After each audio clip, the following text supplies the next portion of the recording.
Let's admit it, we love Starship Troopers, and it's because of scenes like this. What you thinking, Colonel?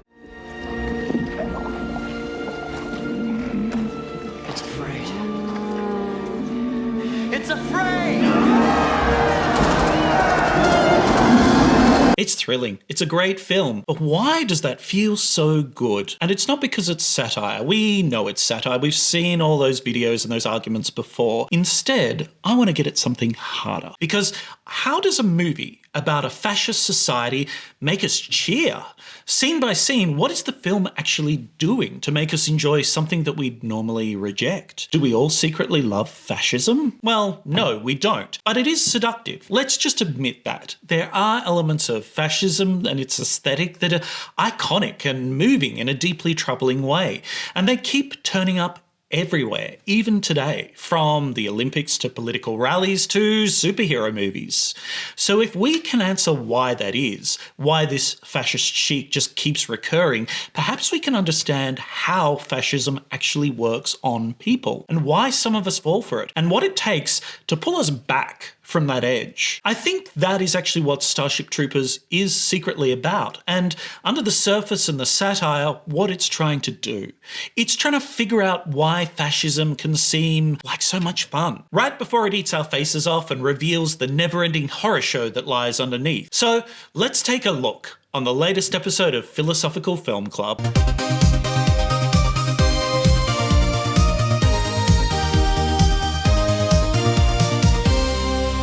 But first, let's talk about the ethics of enjoying fascism on film, because that's the trouble area that we wander into straight away. And funnily enough, it's the exact landmine that the director of Starship Troopers, Paul Verhoeven, stepped on when the film was released. He plays the celebration of that fascist ethos and aesthetic in Starship Troopers completely straight, including its cast of clean-cut Aryan characters who are young, dumb, and full of, well, you get it. But people thought that Verhoeven was serious. Columbia Pictures, which ostensibly was overseeing the $100 million they spent to make the film, were horrified when they saw the first cut. They thought they just paid a neo-Nazi to make a blockbuster celebrating the Third Reich in space. And while these studio execs were panicking in their lavish suites, they failed to notice the unlikeliness of a Dutch survivor of World War II and his Jewish scriptwriter and frequent collaborator Edward Neumeier making a neo-Nazi film. It's almost like they never even bothered watching the duo's previous masterpiece, RoboCop. Perhaps the OCP scenes were a little too close to home. You now have 5 seconds to comply. 4, But in Starship Troopers, Verhoeven and Neumeier are doing more than satire. I think they're trying to reveal a whole machinery of fascism and the seductiveness of the fascist aesthetic, not through telling us, like I'm boorishly doing now, but by showing us. So it's okay that we enjoy this movie. That's actually part of the magic trick that distracts us before the leopards eat our faces in the final scenes. Just like in RoboCop, Verhoeven and Neumeier wanted to make a film that's fun to watch, and they succeeded. But they're also showing us how the fun and the seduction of playing at fascism for an hour or two quickly curdles into brutalization and then coercion. And as I'll argue, it's showing us how a particular ideology and the systems of power that work underneath to implement it, how they work. Because we go through the shit with these characters, and underneath the fun, it just gets more and more disturbing as the film progresses. We want good things for these new beautiful friends that we've just made, and instead they get fed into the meat grinder. So that's what we're going to explore in this video, how the fun of a very particular ideology, which we get to experience in the film, quickly turns into an inner traumatization and the reshaping of its enthusiastic participants, and then how this new kind of perfect fascist character is channeled into violence and coercion, refocused from the enemy within to the enemy without. Plus, we have the realization that all of this reshaping, this horrific functioning of power, happens before we even get to the killing of the first bug. Instead, it happens in classrooms and in camps, in training grounds and through news reports. And as triumphant as the capture of the brain bug is at the end of the film, maybe we leave the film worrying a little that we might be the bugs in the system that it's relentlessly trying to crush. So, it may have been a while since you've seen Starship Troopers, and if so, give it a rewatch. It is a blast. But for now, here's what happens. It's the future. Earth is governed by the Federation, which is basically just a global military state where you have to serve in the armed forces to earn citizenship and the right to vote, and the right to have kids as well, which is interesting. We follow Johnny Rico, who's a rich kid from Buenos Aires who enlists in the mobile infantry, mostly because his girlfriend Carmen, played by Denise Richards, is joining the fleet as a pilot and he wants to follow her. We meet Johnny and Carmen and Des and Carl as they graduate from high school, as they go to their prom, as they break up and get recruited and begin the next stage of their lives as soldiers for the new order. Rico in particular is our focus, and he goes through boot camp under the terrifying Sergeant Zim. Now, who here thinks they got what it takes to knock me down? Sir!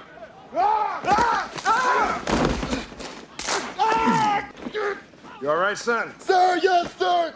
Where he gets shouted at, he gets brutalised, before finally getting flogged himself in front of everybody. He's about to quit when an asteroid, apparently launched by the Bugs, an alien species from the planet Clandathau, destroys Buenos Aires and kills his family. Oh, Johnny, it's us.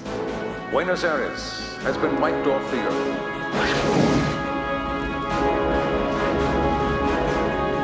Tom. So Rico stays, obviously. The Federation declares total war and Rico ships out the first invasion force to Clandathau, and it's a massacre. It is a complete disaster. Thousands dead. The military regroups, Rico gets promoted, and the war grinds on with outpost sieges and tunnel fights and horrific casualties on both sides. Carmen, meanwhile, is living the other side of that recruitment poster. She's become a hotshot pilot and she's rising through the fleet, thriving in exactly the way the system promised she would if she got a good maths score. And Dizzy, who followed Rico into the infantry, the same way Rico followed Carmen into the military, she doesn't make it. She dies in combat and her death gets folded into the machine the same way that everything else does. She gets a funeral, a speech, a promise of revenge, and the war keeps moving. Once, somebody asked me if I knew the difference between a citizen and a civilian. I can tell you now. A citizen has the courage to make the safety of the human race their personal responsibility. Meanwhile, Rico's old classmate, Carl, the quiet, psychic kid, played by Neil Patrick Harris, Doogie Howser himself, has been on a different trajectory entirely. He's been rising through military intelligence, and by the film's climax, he's wearing what is unmistakably an SS-style leather coat. After much hardship and battle, Rico proving that he can be just as tough and commanding as his heroes, the humans begin to triumph against insurmountable odds. The troops capture a brain bug, the first sign of intelligence behind the enemy, and Carl probes it. He turns to the cheering crowd, and he delivers the line that brings down the house. It's afraid! There's victory, there's triumph, there's a never-ending war. Still, everybody forgets about that bit. And the film's final shot is Rico, now a lieutenant, looking directly into a recruitment camera and asking you to enlist. Soldiers like Private Ace Levy and Lieutenant John Rico. Come on, you if you want to live forever! We need you all. Service guarantees citizenship. That's the plot. But the plot is, as I'll argue, not really the most important part of this film. It's a high school, college, coming-of-age drama that in the midpoint transforms into a 1940s war propaganda film. Verhoeven and Neumeier are again playing with the conventions of genre to deliver something far more stinging. So to understand that, let's walk quickly through the ideas and the philosophy of the film in 3 stages. And critically, I also think that these 3 stages are the ways that ideological systems, like fascism, actually work on us as subjects for their narratives, on us, in other words, as their audience. First, there's the seduction phase. This is how the film and the ideology itself makes fascism look attractive, sexy even. There's the spectacle, there's the camaraderie, the shower scenes, and the feeling of belonging. There's a clean simplicity of a world where you know exactly who you are and what you're for, and most importantly, what you're against. Then the second phase, there's the shaping. And for me, this is the most philosophically interesting and relevant part of the process. This is how the system takes the people it's seduced and it slowly remakes them. through discipline, through pain, through training and desensitization, through the repeated, what I would call re-traumatization, until the cruelty becomes the point, and through the slow replacement of who they were with who the system needs them to be. In this case, perfect little fascists. And finally, there's the steel fist underneath it all, the last phase, the coercion. How once the system has made you, it makes sure you can never leave. And how the fun we started with reveals itself as something much darker. This is the full face-eating leopards phase, or the meat grinder, if you will. Throughout these three phases, I'll keep asking, almost scene by scene, what does this moment in the film reward us for feeling? And what does it punish? What is it trying to tell us by that, in other words? Because it helps us get to the essential question underpinning any ideology, which is this. All of this, the deployment of power, resources, the reshaping of lives, the suffering, why? And to what purpose? So, let's start with the seduction.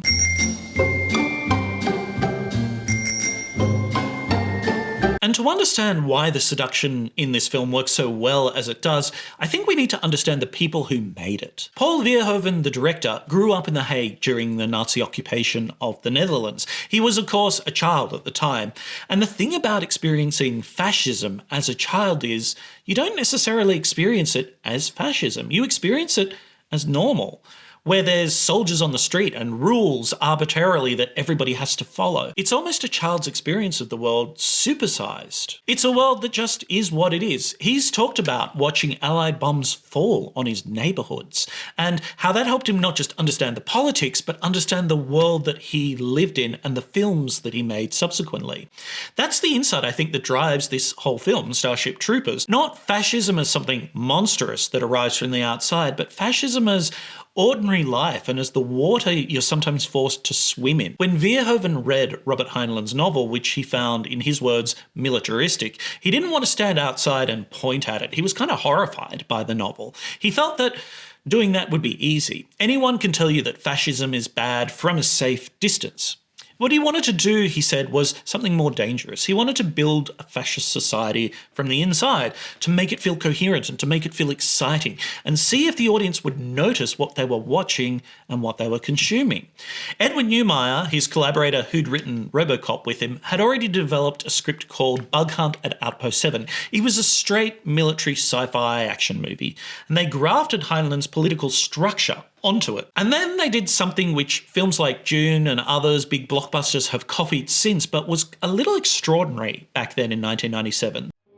They pulled visual language directly from one of the masters of fascist aesthetics, Leni Riefenstahl.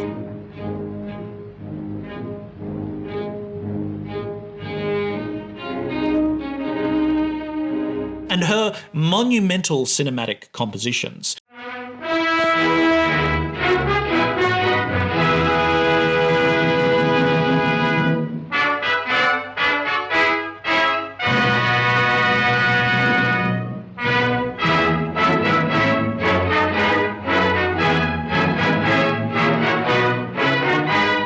So we have in Starship Troopers the uniformed masses and the physical perfection, the whole architecture of power, which is expressed through the literal architecture of the sets and the scenes. They weren't hiding it either. The references you can see are right there on the screen if you know where to look. But that's the gamble that those two made. Most people don't know where to look or don't pay that much attention to it. Most people are watching a popcorn movie about bugs. And when Verhoeven was betting that the fascist aesthetic would work on the audience the same way it works on the characters, he was betting that it would feel fun, it would feel exciting, and that nobody would stop to ask what it was actually doing to them. And as we've already discussed, he was unfortunately way too right. I mean, the studio didn't see the level of critique under which that was operating. The critics didn't see it initially either. The audience didn't see it. The satire and the criticism was so effective that it was almost invisible.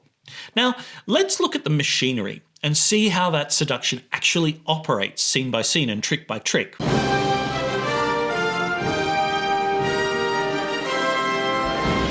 Young people from all over the globe are joining up to fight for the future. I'm doing my part. I'm doing my part. I'm doing my part. I'm doing my part. part, too. They're doing their part. Are you? Join the mobile infantry and save the world. Service guarantees citizenship. So notice what just happened there. You watched a series of propaganda clips from inside a fascist military state, and they were fine, maybe even enjoyable, even TikTok-worthy, dare I say. The kid is funny, the graphics are peppy, the music is bright, and if you didn't know what this film was, you think you were just watching ads for the Marines or a kid's TV show. We're not sure whether it's trying to sell us the latest G.I. Joe or a lifetime of service. That is entirely deliberate. Verhoeven didn't make these bad on purpose, he made them good on purpose. They're well edited, they're punchy, and they have comedic timing. Because propaganda doesn't work by being obvious, not always. It often works by being competent and entertaining, a little under the radar.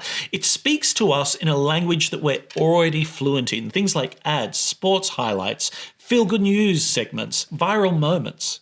So that consuming it feels like the most natural thing in the world. We consume it along with everything else that we do. And the tone here, that's everything. Notice it's not snarling, it's upbeat, and it's almost goofy and funny. One of the smartest choices that the film makes is to show us a world where authoritarianism doesn't arrive as a boot on our necks. Instead, it arrives as a grin and a jingle and a sense that everything's under control. The philosopher Walter Benjamin described exactly this mechanism in the 1930s. He called it the aestheticization of politics. And the idea is simple but quite devastating. He argues that in a fascist system, political questions, fundamentally political questions like who gets rights, who fights, who dies, how power is distributed, stop being things you think about and start being things you experience.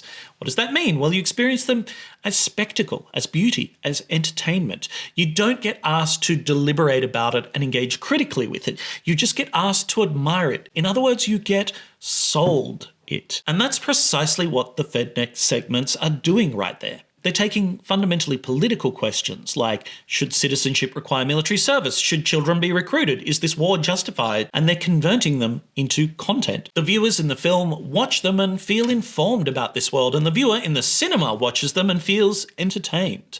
Both responses are doing the same thing. They're replacing political judgment with aesthetic experience. Because we're not asking, is this system just? We're asking, is this fun? And is this well done? And the answer here is yes. So we keep watching. We keep consuming. We would like to know more. And then, look at these people. They're beautiful. They're athletic. They're so symmetrical. They're also, and this is the part that kind of tripped up critics in 1997, they're also kind of blank. They're emotionally uncomplicated as characters and in their performance. A lot of people read that as bad casting, that Verhoeven can't direct actors and that the performances are just wooden, but I'd say no. The casting is part of the argument. Verhoeven cast the way Leni Riefenstahl cast, with tall, athletic, interchangeable and physically perfect actors. These aren't characters in the way we usually mean. They're what we would call archetypes. They're what a fascist society holds up as the ideal human being, beautiful enough to desire, uniform enough to replicate, and blank enough to project anything we want to onto them. Susan Sontag as well wrote about this exact kind of phenomenon, the seduction of fascist aesthetics. She wrote about the beauty of unanimity in the way that there's this romance of hardness. And her key insight is you can disagree with the politics and still feel the pull of the form. The form promises a world where nothing is messy, just beautiful and clear. And that, I think, is where the infamous shower scene comes in, for example, and what it's actually showing us. Because it gets talked about as if it's titillation or a joke about co-ed military life. But watch it again. It's not really erotic. It's weirdly clinical and functional. Everyone is naked and nobody cares. There's no sexual tension and there's definitely kind of no intimacy in those moments.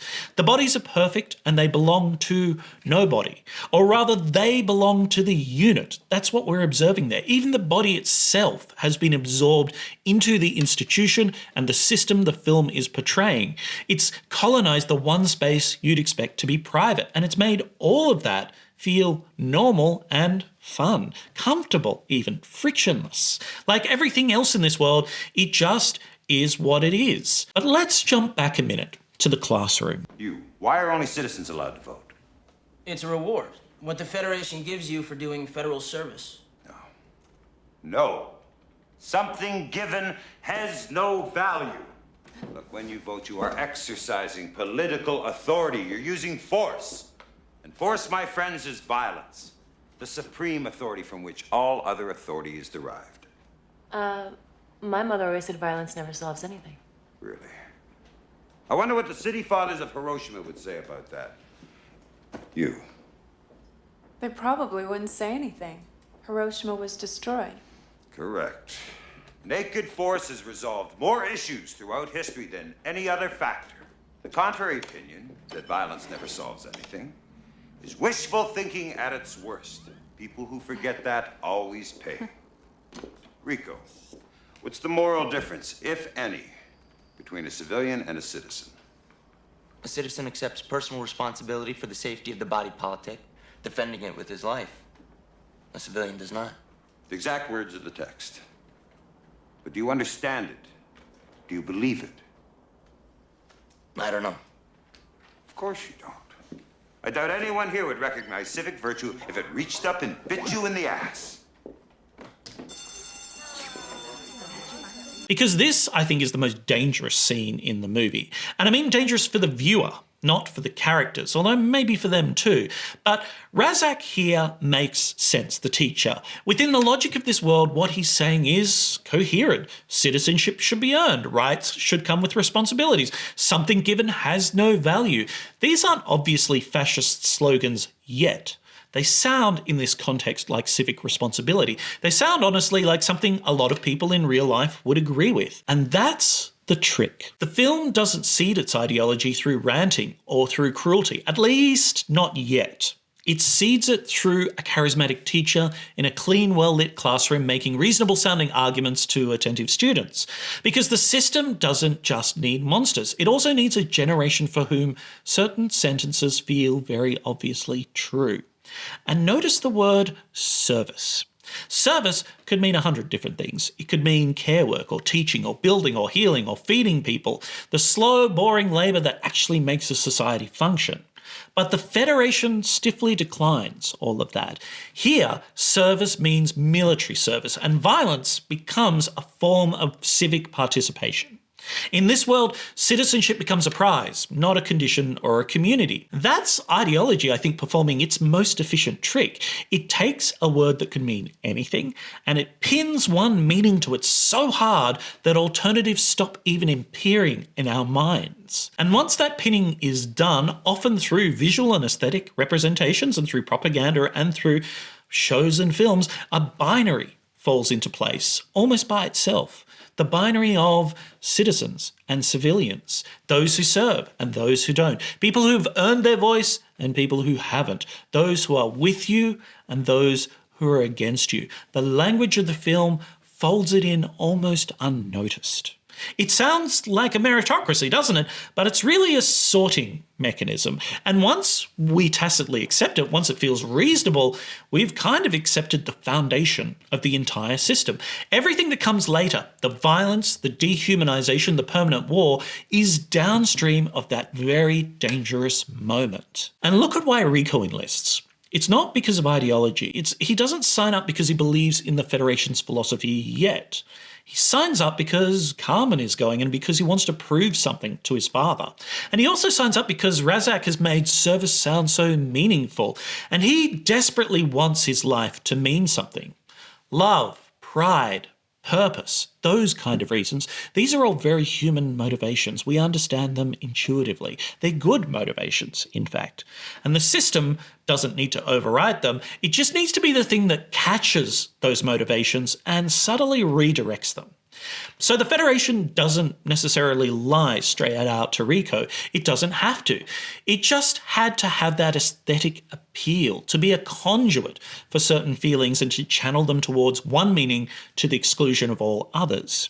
And here's what makes the film, I think, especially cunning. It dresses all of this in a coming-of-age story. The military isn't just a state institution, it's a rite of passage. And Rico joining up is filmed like a teenager leaving home, finding himself and growing up. The film uses the grammar of every coming-of-age movie you've ever seen, so that enlisting in a fascist military feels like the most natural thing a young person could do. It feels like becoming a real person. That's the seduction. Not deception necessarily yet, but attraction. The system offers us things that we genuinely want, and the price is so far down the road that we just can't see it yet. So, if the satire is obvious now, if everybody agrees that this film is a brilliant satire, then why did nobody see it in 1997? Ebert gave it 2 stars. The Washington Post called Verhoeven a Nazi in an op-ed. Audiences treated it as a bit of a mediocre action movie and then moved on. And these weren't necessarily stupid people. They were professionals, and they consumed a fascist aesthetic, the propaganda, the perfect bodies, the authoritarian classrooms, and either bought it at face value or dismissed it as incompetent filmmaking. They didn't see through it. To me, that's not necessarily a failure of the critics. That is the argument. The seduction has worked. It works because the propaganda doesn't always need you to believe it, it just needs you to enjoy it. It needs you to ask, is this entertaining? Instead of, what is this doing to me and my community? And the moment you make that substitution, the moment the aesthetic question replaces the political one, we've already been seduced to step inside that system. But what comes next? That isn't so fun anymore.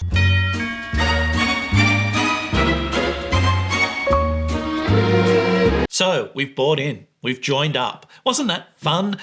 And now the bill arrives, because the Federation is not primarily fighting the bugs. Not yet, at least. First real battlefield is the training, and the first real enemy is inside the group. It's hesitation and softness and doubt.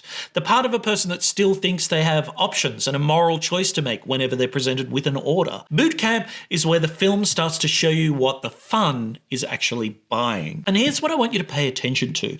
This section still feels like fun while we're watching it, but with a few shocks thrown in. But it's a different kind of fun. It's rougher. It's harder. Boot camp movies are a subgenre unto themselves too. We know how this works. Full Metal Jacket style. You know, a soft kid arrives, he gets shouted at, he struggles, he toughens up, and he earns respect. It's a growth arc, again. It's Rocky with the push-ups, or Cool Hand Luke, or Harry Potter even. And we've seen it 100 times and we know what it means. The character is becoming confident, becoming competent, becoming strong, and becoming who they're supposed to be. Verhoeven is counting on you to read it that way. He uses the grammar of everyday boot camp movies you've seen before so that you're watching what feels like character development. But there's a philosopher I mentioned quite a few times here, Michel Foucault, who would look at these scenes and see something completely different. Foucault spent his career studying institutions, things like prisons, hospitals, schools, armies, and lots of others, and his central insight is this. These institutions don't just punish bad behaviour, they produce a specific kind of person. The prison, for example, doesn't just lock up criminals, it produces the criminal as a category and as an identity, as a way of being. The school, for example, doesn't just educate children, it produces the student, a person who sits still, who follows schedules, who accepts evaluation and eventually becomes a good worker. And the army. Because the army doesn't just train soldiers, it produces a subject, a human being whose body and reflexes and instincts and sense of self even have been rebuilt to serve the institution's needs. Foucault called these docile bodies, not weak bodies, useful bodies. Bodies that have been organised, disciplined, and optimised so thoroughly that they do what the system needs them to do, often without even being told. Every drill, every synchronized movement, every moment where individual timing is replaced by unit timing, that's the institution writing itself almost into the recruit's nervous system. And then the film shows you what kind of institution this really is. A kid dies during training. In most movies, that's a scandal. The moment that breaks the spell and becomes a critique in the event that the plot has to reckon with. Here, it becomes a lesson. Not for the audience, but for the group. The important thing is not the death, but the important thing is what everybody learns to do with it in this film. They absorb it, they rationalise it, and they move on.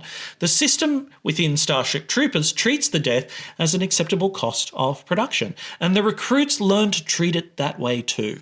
It's a rehearsal not necessarily for war, but for moral numbness. It trains the group to experience tragedy as something that binds them together and gets channeled towards the ultimate goal, which is the destruction of the enemy. And it's not even presented as cruelty necessarily, it's presented as a form of professionalism. Sir, I don't understand. Who needs a knife in a nuke fight anyway? All you gotta do is push a button. Sir? Cease fire. Put your hand on that wall, trooper.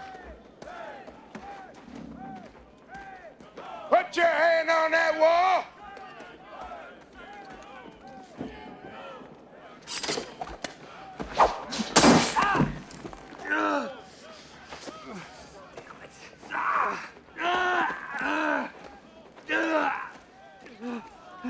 The enemy cannot push a button if you disable his hand.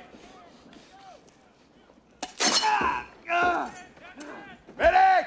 Here in this scene is the same logic, but with a slightly sharper edge, because the recruit asks a very reasonable question. Why do we use knives in a nuclear age? And the answer is internally consistent. To press the button, you need a hand. Disable the hand, disable the weapon. It makes sense. And then he stabs the recruit's hand to demonstrate. The logic is airtight, and yet the violence is real. The recruit's body has just become a teaching aid. That is, a piece of institutional equipment used to make a point. And that's Foucault's idea of the docile body made literal. The human body as something the institution can use, can injure at its will, and can rearrange in service of its own pedagogy. And the other recruits watch, and they learn, not just the tactical lesson, but the deeper one. Your body now belongs to the system. And here's the shift I really want to point out, because it's one, I think, of the most important steps in the whole film, in the whole pipeline. Over time, through the drills and the injuries and the deaths that kind of get treated as lessons, the recruits stop asking, is this right? And they start asking, did I do it correctly? That's the process of replacement that Foucault is describing. Moral reasoning gets swapped out for procedural reasoning, for the reasoning of the institution. Not, should we be doing this, but am I doing it well enough? And once that swap happens, the institution doesn't need to justify itself to its internal candidates anymore. It just needs to set the standard, and we meet it, because meeting it is the only form of worth within that system that we have left. And then there's this scene.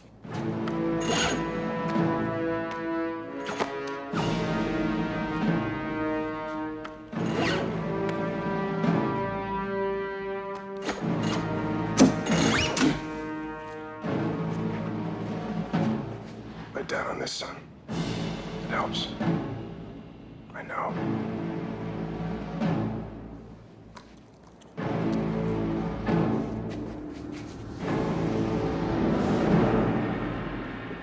For incompetence of command, for failure to abide by safety regulations during a live fire exercise, for negligence which contributed to the death of a teammate. Recruit trainee John Rico is sentenced to administrative punishment. 10 lashes. May carry out the sentence.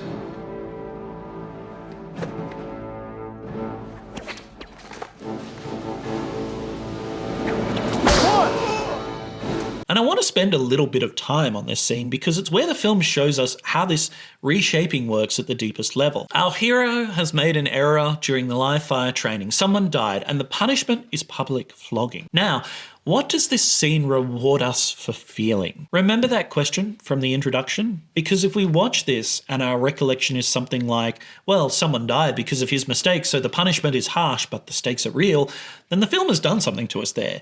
It's gotten us to evaluate an act of ritualized state violence using the system's own logic. Harsh but fair, accountability, consequences.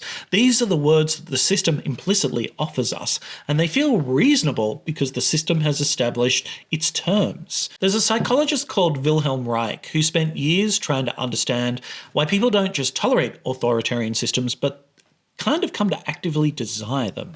And his answer is a bit uncomfortable. He says it's because submission under the right conditions feels like a relief. Think about what the recruits' lives are like at this point in the film. Every decision is made for them. Every hour is structured. Every expectation is pretty clear. That paralysis of choice, what should I do with my life? Who should I be? What matters?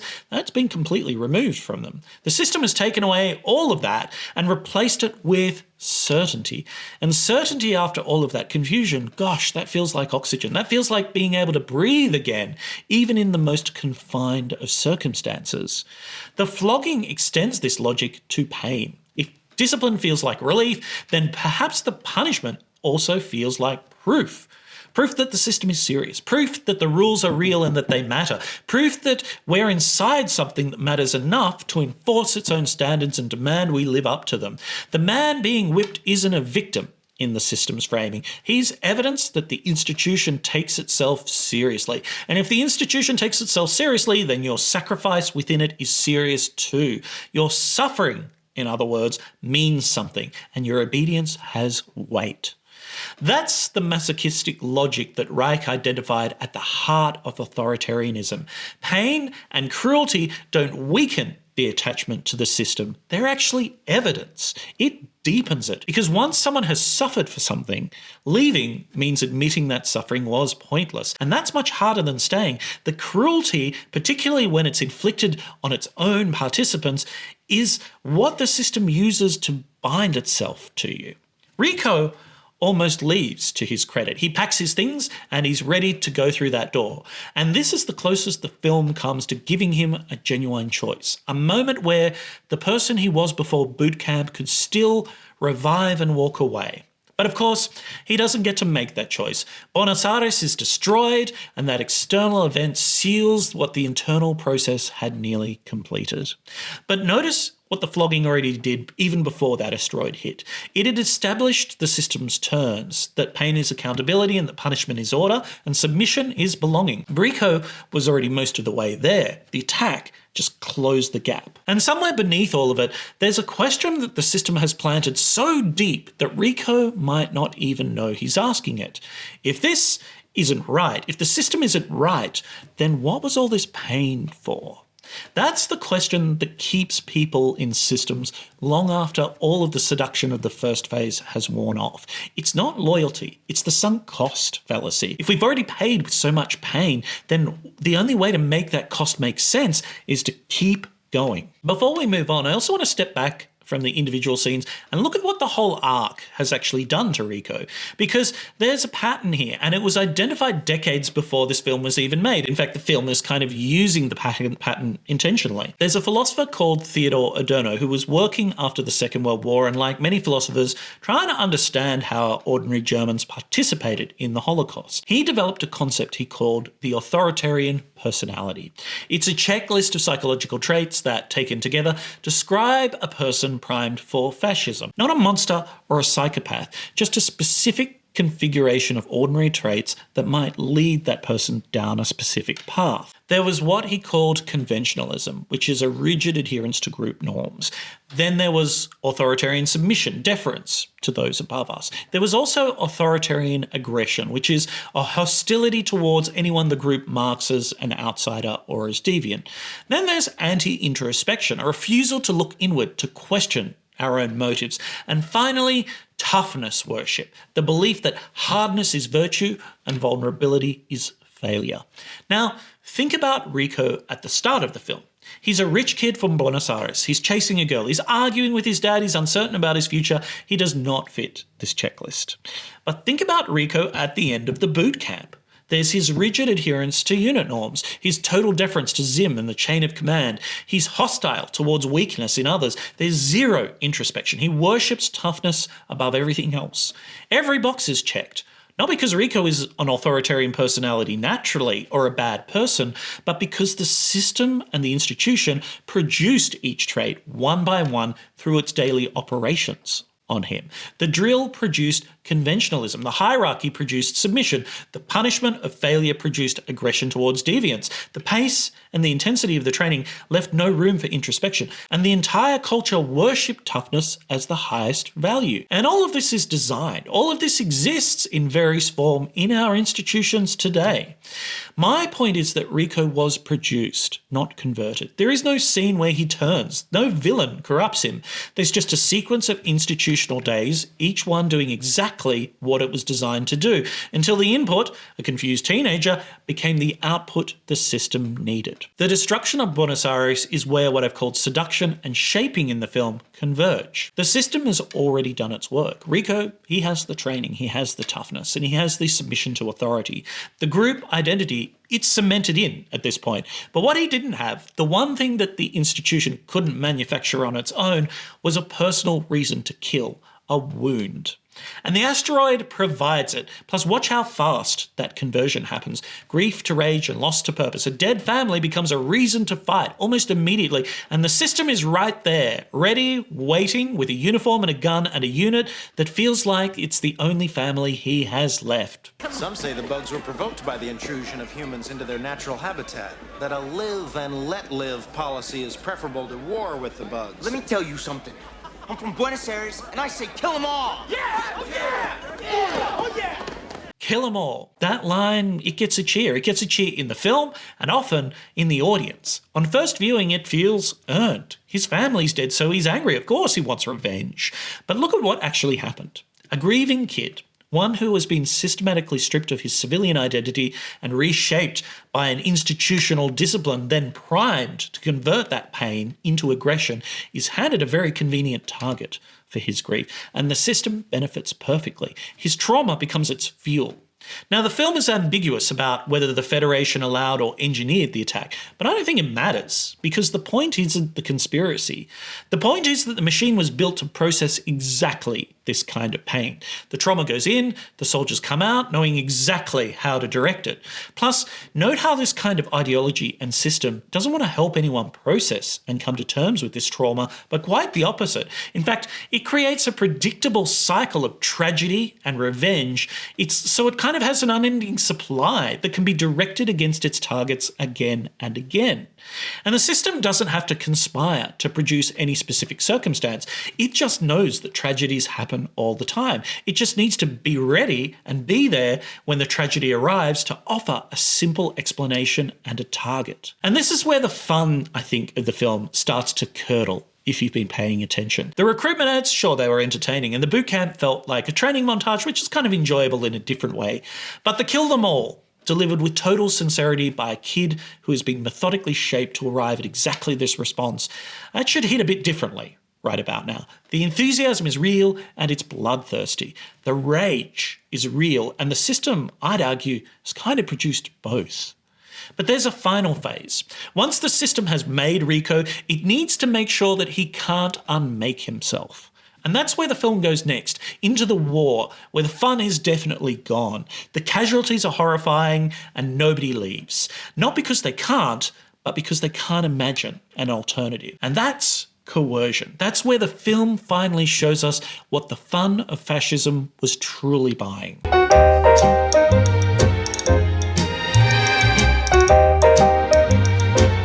So I don't know about you, but in the latter half of the film, something has changed. Can you feel it too? Because the recruitment ads are pretty much almost gone by that point. The peppy slogans are gone, and the bright, clean world of the first half is gone. What's left is this unwinnable battle, these staggering casualties. There's just lots of tactics that amount to throwing bodies at a problem until the problem runs out of appetite. And it kind of looks like that's not going to solve the problem anyway. And nobody leaves. Indeed, they fight harder. So why does everybody keep going? I think part of the answer is, of course, psychological. By this point in the film, every character on the screen is a traumatized person, and a traumatized person does not want nuance. They want closure, or a reason that makes the suffering make sense. The Federation offers one immediately. It wasn't meaningless according to the Federation, it was done to us, by them, and now it can be repaid in kind. Your pain can be made useful. But the deeper answer, I think, is also structural. And this is where a philosopher and political theorist who's a bit dodgy called Carl Schmitt becomes unavoidable. Because Schmidt, and he's not really someone you want to agree with very often because he was the Nazis' chief jurist and philosopher, he identified something about how political systems sometimes work that's very hard to unsee once you know about it. His argument is that the foundation of any sovereign political order is the ability to declare an enemy. Not to respond to an enemy, but to declare one. The enemy is what makes the political order make sense to Schmidt in his thinking. And without an existential threat, the entire structure, the mobilization, the suspended rights, the demand for sacrifice, the citizenship earned through service, none of that has any justification in a Starship Troopers system or in a fascist system. In this light, the bugs are kind of like the perfect enemy because they're alien and they're inhuman and there's an inexhaustible supply of them. You can't negotiate with them, it seems. You can't even understand them. You can only kill them. And the film keeps hinting, through the timing of the asteroid, through the intelligence failures, and through the military's suspicious readiness for total war, that this conflict may not be what it seems, that the Federation may have provoked it, or at least constantly planned for something like it. And as I've argued, I don't think the film wants us to necessarily resolve that question. I think it wants us to notice that it doesn't matter. A system like this benefits from war so completely that the distinction between provocation and opportunism is kind of irrelevant. The Federation needs the bugs, not as a military problem to solve, but as a political condition for its very existence to maintain itself. The war can't end because ending it would collapse the entire justification for the structure and the sacrifices of their entire fascist society. And that is absolutely a defining feature of fascism, one that Schmidt pointed out, the need for a constant enemy. Because this permanent emergency isn't a crisis the system is trying to overcome and get back to normal, but the system's operating condition. It's a condition that the system is striving to create and to maintain. And maybe there's some real-world examples that might resonate with you about that a bit now. I'll leave that to you. This is also where the philosopher Giorgio Agamben extends Schmidt's logic to its ultimate conclusion. He argues that when the emergency never ends, the emergency becomes the norm. And that means that things like rights become perpetually conditional, with everything becoming subordinate to things like the survival of the state. Nothing else matters and everything else is justified. And within that permanent exception, certain categories of life lose all protection. Agamben called this homo sacer, life that can be killed without it counting as murder. In Starship Troopers, the bugs are the initial homo sacer. The only good bug is a dead bug, after all, and it isn't just a slogan, it's an ontological claim about their world. This form of life exists outside of Starship Troopers' moral universe. There are no rules of engagement and no mercy, so their suffering doesn't register as suffering, and their death doesn't register as killing either. Once you've built that category, though, life that doesn't count, the infrastructure is kind of in place to apply it to anything. Like the bodies of soldiers who fight those bugs that quickly become meaningless too. The film shows it through the ever-mounting casualties that quickly lose their meaning. The film tricks us into thinking this way too, because we don't have any sympathy for the bugs, right? They're bugs, for goodness sake. And when a human dies, one of the named characters at least, not one of the red shirts, it's tragic. But when a bug dies, it's satisfying. And that's the asymmetry, the genre that Verhoeven and Neumeier are playing with. That's the asymmetry that feels completely natural within this form and is completely constructed. The friend-enemy distinction taken straight from Carl Schmitt has been operating on us for 2 hours. And by now it's so deeply installed that questioning it feels kind of absurd. Of course we want the bugs dead. They're the enemy. That's what enemies are for. That, of course, is the coercion working, not through force, but in that insidious 1984 way, through eliminating alternative ways of seeing things. And in a world where the emergency never ends, refusing the machine is no longer framed as dissent. It's framed as irresponsibility and treason. Then there's this. Come on, you hate! You want to live forever? And it's great. That's Razak again, that fantastic, gruff, manly character, the teacher from the classroom and the man who made fascist ideology sound so reasonable and clean. Now he's making it sound heroic on a battlefield. That great line of, "Do you want to live forever?" is sacrifice, rebranded as transcendence, while survival is implicitly reframed as cowardice. And it works on the characters in the film and on us, the viewer. It's a stirring line. It's supposed to be. But this is also kind of what coercion looks like on the personal level. After enough sacrifice, after enough dead friends, enough wounds taken and enough lines crossed, walking away doesn't just feel like quitting. It feels like betraying the dead. Every loss becomes a reason to continue because stopping would mean that it was all for nothing. This is the sunk cost logic from basic training, scaled up to match the scope of a war. The question is always the same. If this isn't right, then what was all the death for? But now the cost is measured in almost countless numbers of bodies. And the only way to make that cost make sense is to just keep going through, to keep fighting and to keep believing it matters. We see Rico too as a finished product of this kind of reasoning and this kind of fascism. Carmen and Carl as well, they've all succeeded. It's almost nice the way they keep running into each other wearing their new ranks. Sure, the seduction got them through the door, the beauty, the purpose and the belonging. And the shaping remade them through discipline, pain, trauma, everything converted to rage. But coercion keeps them here, in a permanent war, in total identity investment with no alternative self to return to. And the system has done something else as well, something that's pretty easy to miss. It's turned that ideology into almost a career ladder as well, because Rico has been constantly promoted. He has rank, he has authority, his recognition, he's got stakes invested in this system now. The war is a horror, but within that horror, there's a functional meritocracy that rewards him for performing so well inside of the machine. The system doesn't just trap them through sunk cost, it also advances them. It tells them that they're good at this, that they're good little fascists, and we like being told that we're good. This is a different kind of lock-in, not just I can't leave, but I'm succeeding here. It's like a cage with a corner office. And that, the completed pipeline visible in Rico's face, is I think one of the film's most important arguments. The horror here isn't that a system malfunctioned. The horror here is that it worked perfectly, that it was almost designed, and that it did it through soft coercion and through hard. Okay, now let's also get quickly back to that brain bug scene.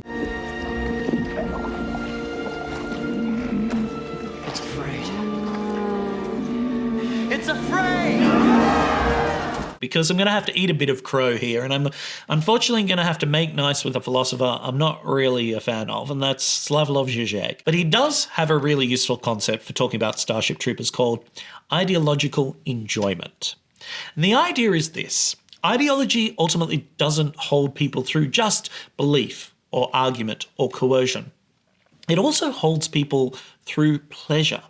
There is a deep, a visceral and an often unacknowledged enjoyment that comes from being inside an ideological system. It's the pleasure of that collective identity, the pleasure of a kind of righteous aggression directed some way right, the pleasure of seeing an enemy suffer and feeling that that suffering is deserved, owning the libs, if you will, or vice versa. It exists, let's be honest, on the left and the right, and all the way through the spectrum. Even though in political times and real-world terms, the equivalent of enjoying that suffering might be more seeing someone you disagree with being beaten in an argument, or exposed as being a hypocrite, or at worst, owned.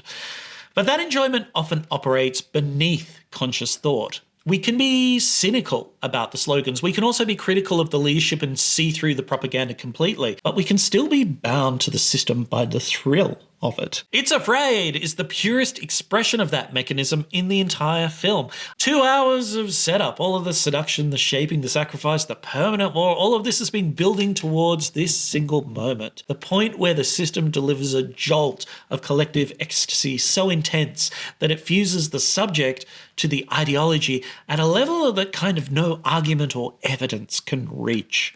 And here's the mirror I want to offer you. Most of us feel something at this moment because it's the climax of the film. We've just been on a wild ride.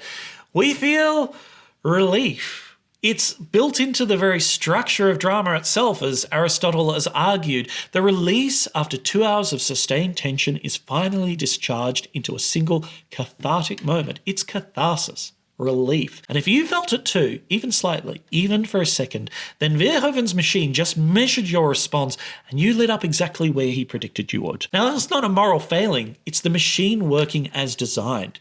Verhoeven is trying to show how easily all of us get carried away, and he's asking us to reflect on that. The film spent 2 hours building the conditions for us to feel like this. It gave us beautiful heroes, it put them through hell, it gave us an enemy we've been trained to hate, and then it delivered us the catharsis of an almost total victory. Of course it feels good. It was engineered to feel good. Yes, Starship Troopers makes fascism fun. And the fun was always building towards this, the moment where we enjoy cruelty and it feels like justice. I want to end on Hannah Arendt to reflect on this, because we can't talk about fascism or totalitarianism without her, but I'll keep it quick. Her famous argument about evil, that everyone half remembers, is that it is banal. But what she meant was that evil isn't boring or trivial. She meant that the people who participate in it are ordinary, even mediocre. They're not demons, they're not sadists, they're often just people who showed up, did what the systems asked, accepted the permissions it offered and where it let them off the hook, and it never stepped back enough to see the whole picture that they were building. The people cheering in the scene are ordinary. Riku is ordinary. The viewers are ordinary. That's the point. Evil at this scale doesn't require extraordinary villains. All it requires is that ordinary people inside a system that has given them enough permission to enjoy the cruelty, and who take that permission gladly, because by now every other part of their identity has been built around the system that's offering this. The seduction, I've argued, gave them belonging. The shaping gave them identity. The war gave them purpose and coerced them into it. And now the enjoyment gives them the final thing, the final unshakable feeling that they're on the right side. That's the complete mechanism. That's how the trick works. That's how Starship Troopers makes fascism feel fun, and why it's such a genius critique of how dangerous that is. So you might be thinking this, and I certainly was while writing this video, but I'll say it here deep enough into the video so that it doesn't offend too many people. But this film was released in 1997. That timeline just amazes me. Which of course is before 9/11. It's before Afghanistan and the Iraq War. Before everything else that has happened in the United States and the rest of the world since. And you can draw your own conclusions from that.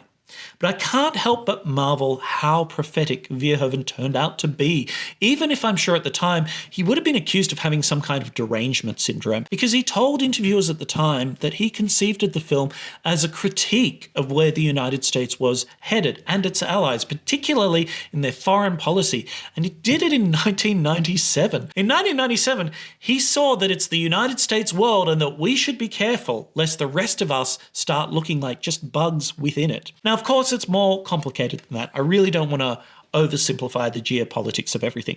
But Starship Troopers gives us a pretty interesting, sharp diagnosis of how reasonable people and societies can so easily fall for some of the parts of fascism, or even maybe all of it. And that part of the point of that is the fun of the wild ride too, or at least the emotional satisfaction that it promises to some people. It's that old Nietzsche warning that one should be careful of fighting monsters lest one becomes one. But fascism inverts that. It seeks out monsters to fight because it wants exactly this transformation. It turns every challenge into a monster, into itself. So do Starship Troopers make fascism fun? Yes. And that's the point.